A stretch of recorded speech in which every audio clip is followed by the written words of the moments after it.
चलिए जरा कल्पना करते हैं एक ऐसे लेखक की जिसकी लिखी कविता ने सदियों से दुनिया को अपना दीवाना बना रखा है।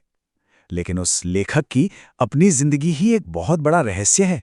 आज हम भारत के शेक्सपियर कहे जाने वाले महाकवि कालिदास और उनकी अमर रचना रघुवंशम की दुनिया में उतर रहे हैं। हमारा ये सफर शुरू होता है मसूरी की एक लाइब्रेरी से, जहां शेल्फ पर धूल खा रही ये किताब मिली। ये सिर्फ 1956 में छपी एक पुरानी किताब नहीं है, नहीं, बल्कि ये सदियों पुराने एक साहित्यिक रहस्य को खोलने की हमारी चाबी है, एक तरह से हमारे खजाने का नक्शा। तो फिर सबसे बड़ा सवाल यही उठता है, आखिर महाकवि कालिदास थे कौन? एक ऐसा नाम जिसे हर कोई जानता है, एक ऐसी साहित्यिक प्रतिभा जिसका काम अमर है, फिर भी वो इंसान खुद एक परछाई जैसा है, जिसके होने का कोई ठोस सबूत हमारे पास नहीं है। और यही तो साहित्य के सबसे बड़े विरोधाभासों में से एक है। हम उनकी कविता के हर एक शब्द, हर एक अलंकार का विश्लेषण कर सकते हैं, लेकिन उस हाथ के बारे में लगभग कुछ भी नहीं जानते जिसने ये सब लिखा था। चलिए इस रहस्य की परतों को एक एक करके खोलते हैं। सदियों से बड़े बड़े विद्वान उनकी रचनाओं पर बहस करते आए हैं, लेकिन जब बात खुद कालिदास की आती है कि वो कब थे, कहाँ के थे, तो हमारे पास सिर्फ कुछ थ्योरीज और लोक कथाएं ही बचती हैं। कोई जन्म प्रमाण पत्र नहीं, कोई पता नहीं, बस किंवदंतियां। तो इस खोज में हमारा गाइड है ये किताब, और खास तौर पर इसकी भूमिका, यानी इसका इंट्रोडक्शन। ये सिर्फ एक परिचय नहीं है, ये अपने आप में एक जासूसी का काम है, जिसमें विद्वानों ने सुरागों को जोड़ जोड़ कर कालिदास की पहेली को सुलझाने की कोशिश की है। हम उन्हीं के नक्शे कदम पर चलेंगे। अच्छा, तो अब हम इस पूरी जांच के सबसे पेचीदा हिस्से पर आते हैं, टाइम ट्रैवल। मतलब कालिदास आखिर किस सदी में थे? ये सवाल विद्वानों के बीच एक बौद्धिक युद्ध के मैदान जैसा रहा है। इस युद्ध में मोटे तौर पर दो पक्ष हैं। एक पक्ष का मानना है कि कालिदास पहली शती ईसा पूर्व में उज्जैन के महान राजा विक्रमादित्य के नवरत्नों में से एक थे। वहीं दूसरा और शायद ज्यादा माना जाने वाला पक्ष उन्हें चौथी पांचवीं सदी के शानदार गुप्त साम्राज्य के स्वर्ण युग का कवि मानता है। और जैसा कि हमारी ये श्रुत पुस्तक भी साफ साफ कहती है, ये कोई नई बहस नहीं है। ये लाइन हमें दिखाती है कि ये अनिश्चितता कालिदास की विरासत का एक अटूट हिस्सा बन चुकी है। ये एक ऐसी पहेली है जिसे शायद सुलझाने के लिए नहीं, बल्कि इस पर सोचने के लिए बनाया गया है। तो हो सकता है हम कभी भी उनकी जन्मतिथि को कैलेंडर पर ठीक ठीक मार्क न कर पाएं, लेकिन शायद असली जवाब तारीखों में है ही नहीं, बल्कि उन श्लोकों में छुपा है जो समय से परे हैं। अब देखिए, रघुवंशम की उस प्रतिभा को सच में समझने के लिए हमें सिर्फ कहानी नहीं, बल्कि उस ढांचे को भी समझना होगा जिसमें उसे गढ़ा गया है। तो सवाल यह है कि ये महाकाव्य आखिर होता क्या है? महाकाव्य को आप एक साहित्यिक ताजमहल की तरह सोच सकते हैं।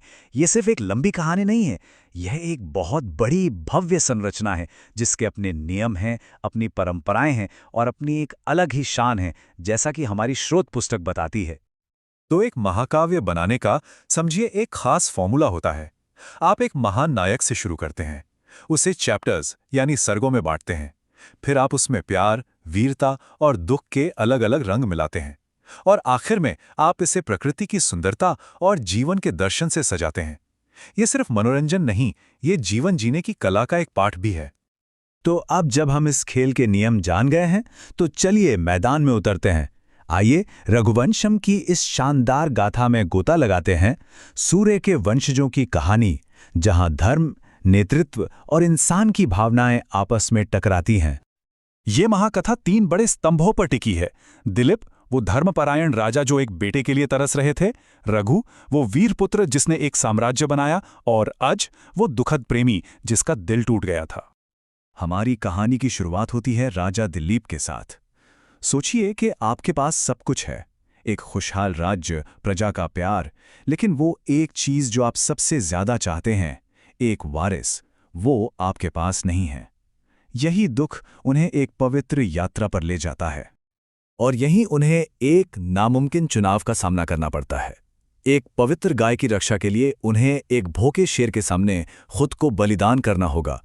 ये धर्म, नेतृत्व और निस्वार्थता की सबसे बड़ी परीक्षा थी। लेकिन फिर एक चमत्कार होता है, वो शेर गायब हो जाता है। ये सब एक दिव्य परीक्षा थी। उनकी निस्वार्थता के लिए दिलीप को सबसे बड़ा पुरस्कार मिलता है, एक पुत्र का वरदान। और इसी वरदान से जन्म होता है रघु का, वो राजकुमार जिसके नाम से इतिहास एक पूरे वंश को याद रखेगा। रघु सिर्फ एक राजा नहीं बनते, वो एक किंवदंती बन जाते हैं। वो अपने विजय रथ को धरती के कोने कोने तक ले जाते हैं, साम्राज्यों को जीतते हैं और एक ऐसे गौरवशाली युग की स्थापना करते हैं जिसका कालिदास शानदार तरीके से वर्णन करते हैं। ये रघुवंश का स्वर्ण युग था। ये अविश्वसनीय कहानी हमें वापस वहीं ले आती है जहां से हमने शुरू किया था। इस अमर कृति के पीछे कौन था? उस इंसान की असली विरासत क्या है जिसने इन किरदारों को जिंदा कर दिया? तो क्या ऐसा हो सकता है कि हम शुरू से ही गलत सवाल पूछ रहे थे? शायद कालिदास की जीवनी तारीखों और नक्शों में नहीं लिखी है। वो तो उनकी कविता की हर एक लाइन में, प्रकृति के लिए उनके प्यार में और इंसान के दिल की उनकी गहरी समझ में लिखी हैं। उनकी कविता ही उनकी आत्मकथा है। और आखिर में शायद यही सच सबसे ज्यादा मायने रखता है। कलाकार चले जाते हैं, साम्राज्य ढह जाते हैं, लेकिन जो चीज़ हमेशा रहती है वो है कला।